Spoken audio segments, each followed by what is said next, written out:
Hi, everybody. We're here with the fourth episode of the foundermatcha podcast. Today, my guest is Bogomil, an entrepreneur, marketer, and co-founder of a tech platform called Commenter AI. With more than 15 years of entrepreneurial and marketing experience, Bogomil has built and exited two successful businesses before turning his attention to AI. His career has taken quite an unconventional path. I'm really excited to dive in a bit more about that today. Today, he is leading the company Commenter and an AI platform helping recruitment agencies keep track of the conversations that matter most. Welcome to the Founder Matcha podcast, Bo. Thank you very much for having me.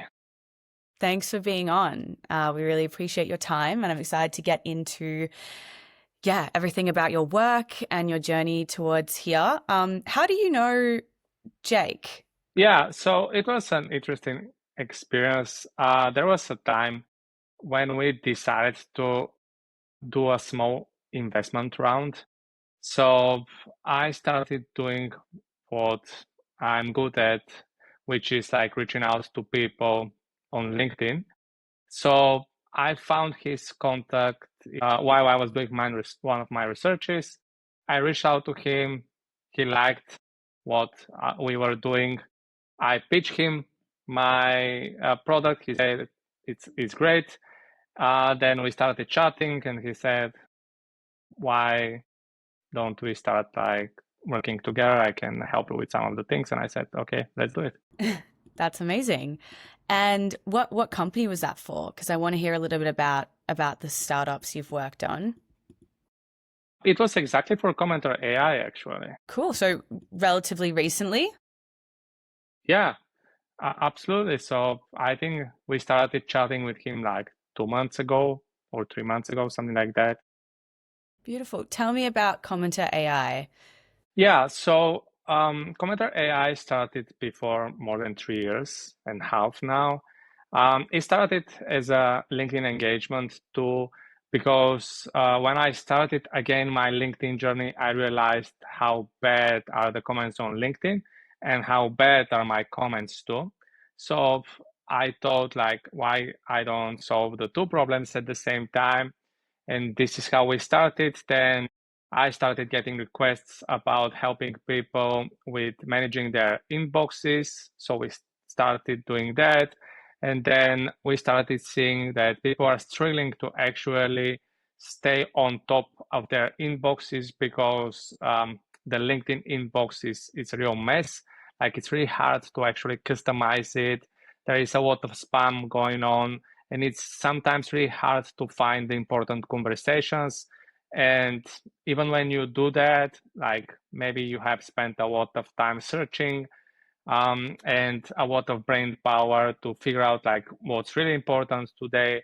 And this is when we decided that it's time for last pivot, which was to build this prioritization engine, which we have found to be working extremely well for recruiters, but also for account executives and B2B founders, because the signals that the engine is reading are very similar between the three audiences. Yes, that is a problem that definitely needs to be like solved. LinkedIn it's a whole like array of messages and spam, as you said.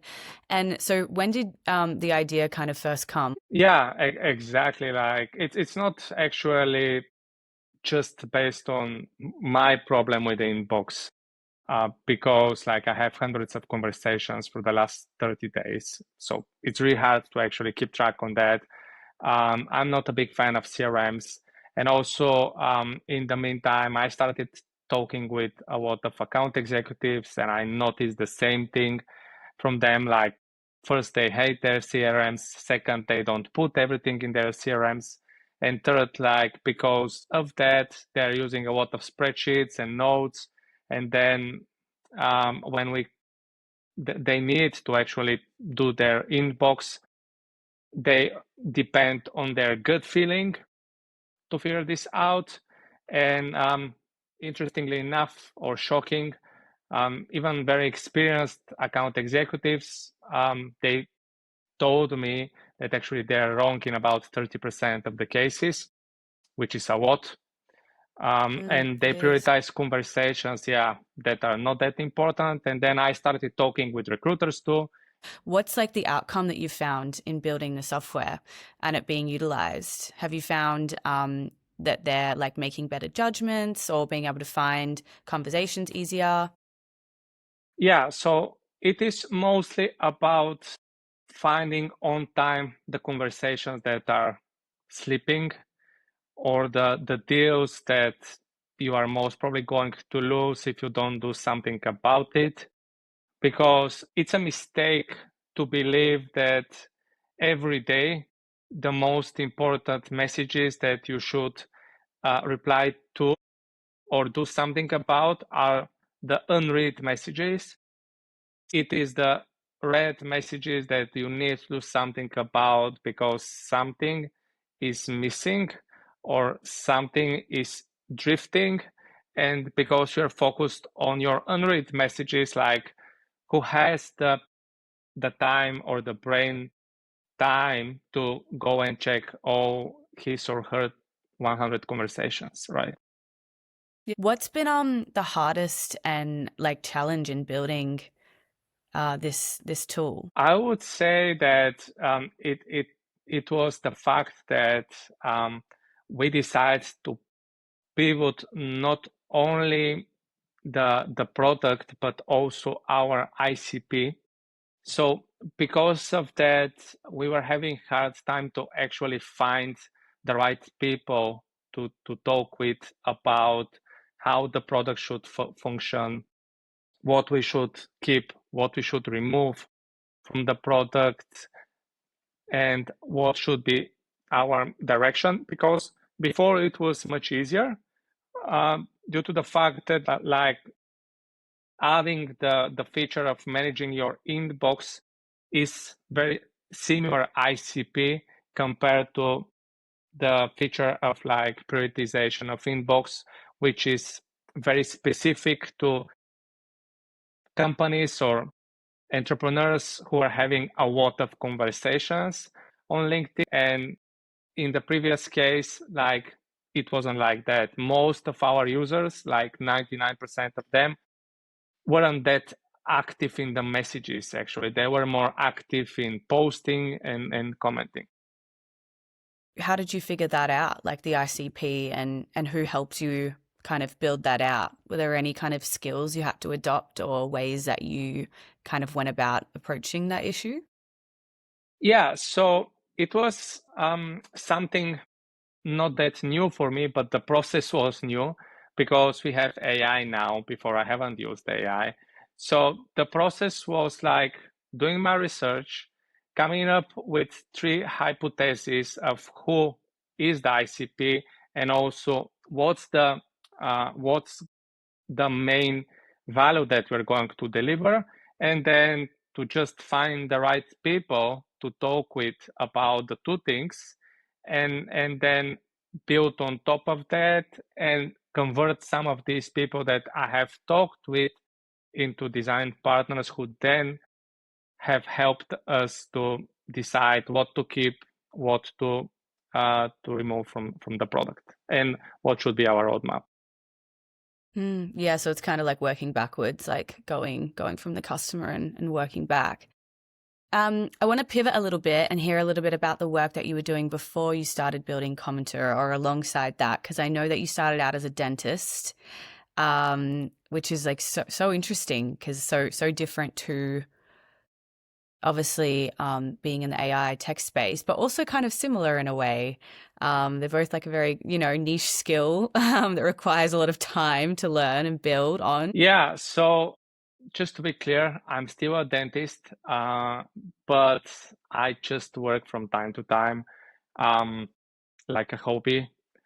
And before starting Commenter AI, I was deep into e-commerce and marketing, business coaching and consulting, and marketing coaching and consulting.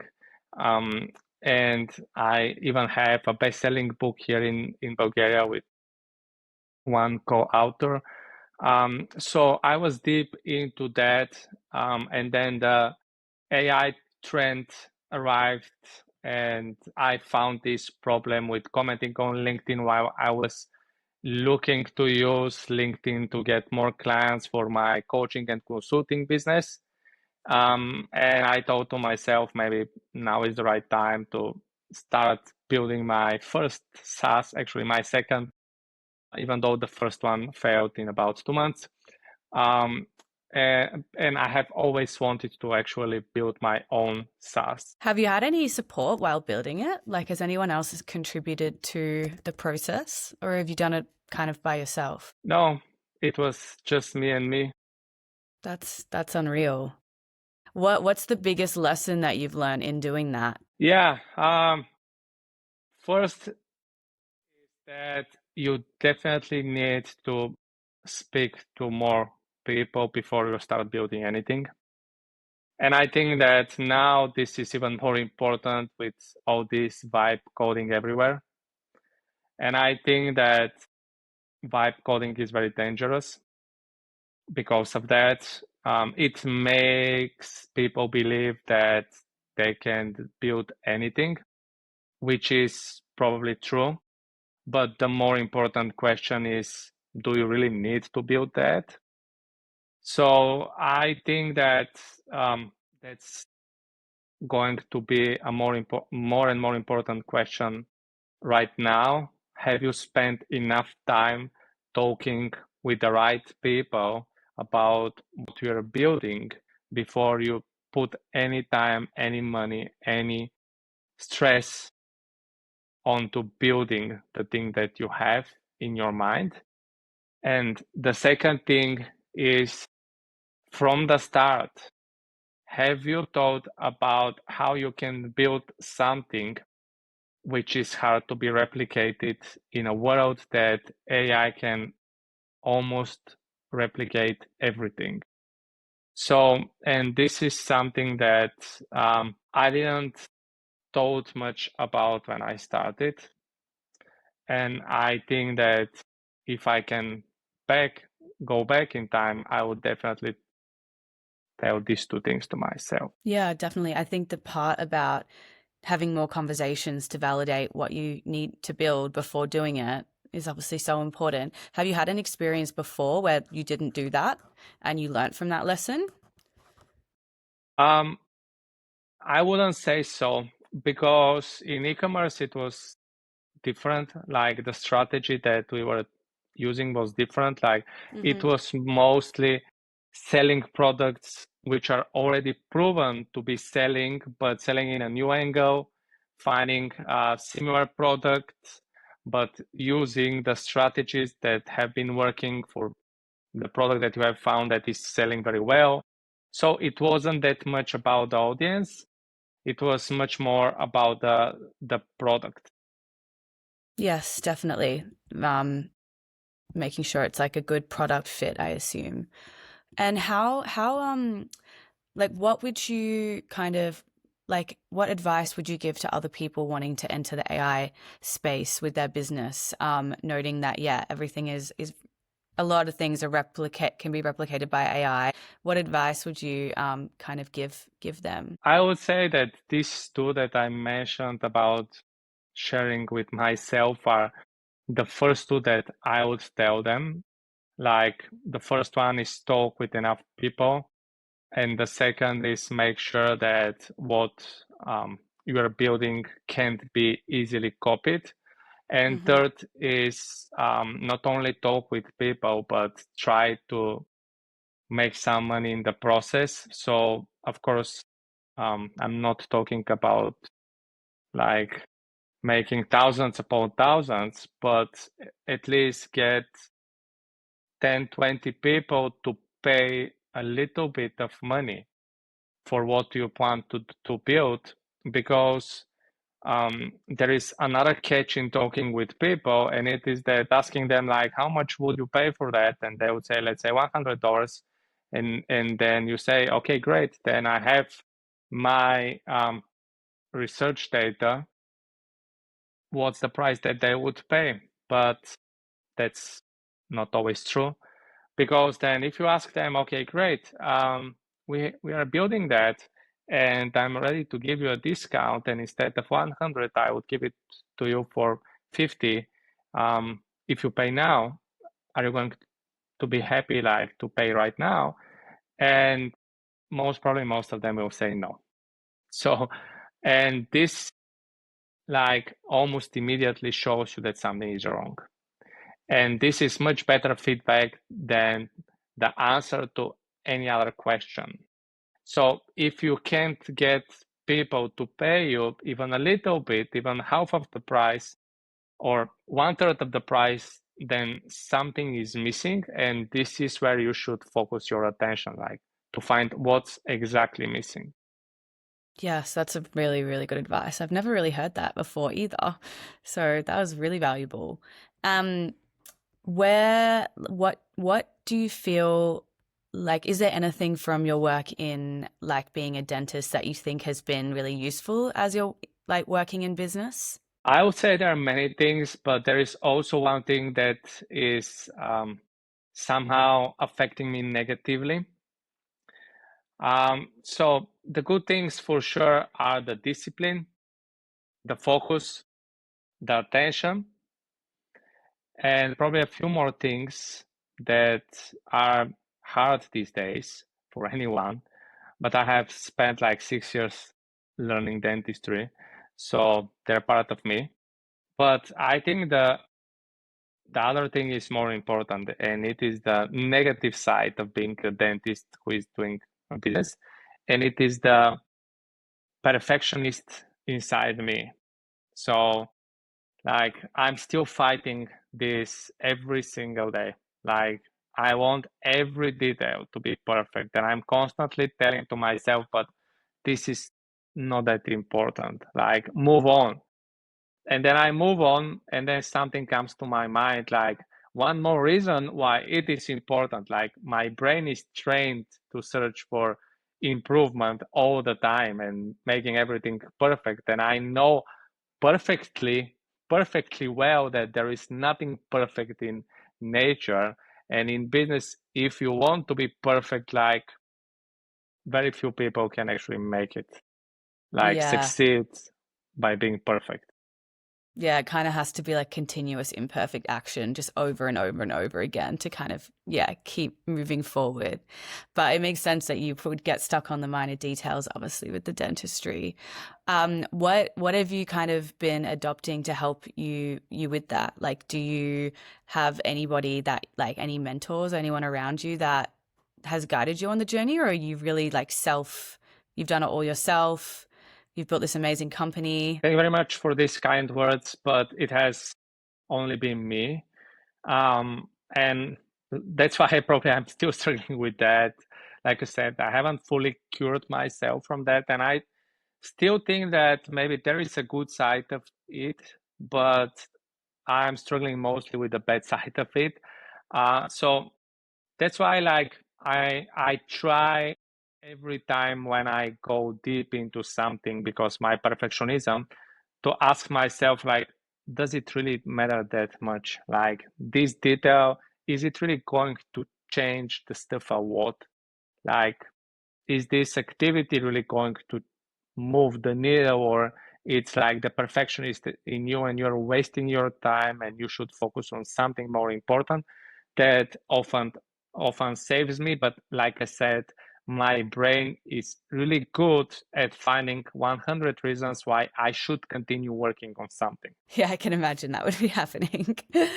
Um, was there a moment when you kind of thought, "Oh, I want to move into business. Like I need some change, or I want to build some more skills, like the ones that we're talking about, things like that." Need to break into it. After I finished dentistry, I almost immediately realized that it's not my thing. That's the first thing. The second thing is that I have been doing some sort of online business since I was 17 years old. Now I'm 39. And while I was in the dental school, I was still doing some sort of a business, which was network marketing, but offline type of network marketing. So it has never been for me like, is it going to be a business or something else? It was just like, what's going to be the business? And like I said, dentistry for me is still a hobby. And for now, I don't have this question in my mind. Is it going to be your main thing again ever? That's really, really fascinating. That is, yeah, as soon as you finished, you knew, and you've been working on businesses since you were young. That's so cool to hear. What does the future of Commenter kind of look like? Do you have any idea, or is there a kind of a vision or a path that you wanna see it go into? Yeah, so my vision is this platform to become one of the tools that recruiters, account executives, and B2B founders check daily to prioritize their important conversations so they can achieve more with less. And at the same time, I'm really excited about the opportunity to go deep into this world of AI. So for me, it is a matter of like making this product really part of the daily habit of these three audiences and helping them as much as possible. But at the end, my dream is to actually sell this company to a very big company where, with my help or without my help, it can become much bigger than what I have ever envisioned about it. That's a beautiful ideal. And you mentioned, it being tailored towards recruiters and account executives and, those people kind of networking online on LinkedIn, emails, all of those things. Where can they find information about that if anyone's listening and they really, really want to utilize like your tool or reach out to you? Is there one spot that they should go to get that? Yeah, so if they have any questions, they can definitely find me on LinkedIn with my names. I'm pretty sure that there are not many people like me on LinkedIn who are dentists and also doing AI. Um, or they can just go to commenter.ai and find the answer that they are looking for. And on the About Us section, they can also find my details. Amazing. Well, if anyone is an account executive or anyone recruiting on LinkedIn, please go to commenter.ai or look up Bogomil on LinkedIn. Everything will be pasted in the show notes, and you'll be able to access all of his work and this book that you also mentioned, which we skipped over, but I'm excited to kind of go online and have a look. What is the book called again? It's called Mission Online Business, Cool. and it was about digital marketing in the e-commerce world. Beautiful. I love your work. I really appreciate you sitting down with us. What you're building is amazing, and I can see like the vision for growth and where you're able to scale it. And I'm really excited to kind of watch along and see you do that. And I love that the dentistry, the 50% dentistry, 50% business, and you've been able to kind of concurrently run those for, you know, a while now, which is amazing. So thank you for sharing all that information. Is there anything else that you wanted to let everybody know Um, about First the of all, thank you very company? much.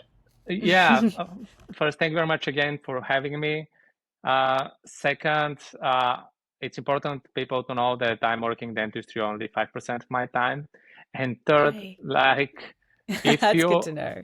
yeah, and third, like to do a project, no matter if it is e-commerce or AI, just don't believe everything that you see on social media. It is much harder than you can imagine, and you should be ready for that. Like from the start, be ready for some pain. And if you really want to succeed, then don't start with the product, start with human. Don't start with the product, start with humans, figure out what they need, have the conversations. That's what we've uncovered today. Incredible, valuable information. Thank you so much for coming on, Bo. I really appreciate it. It's my pleasure. Thank you very much for having me.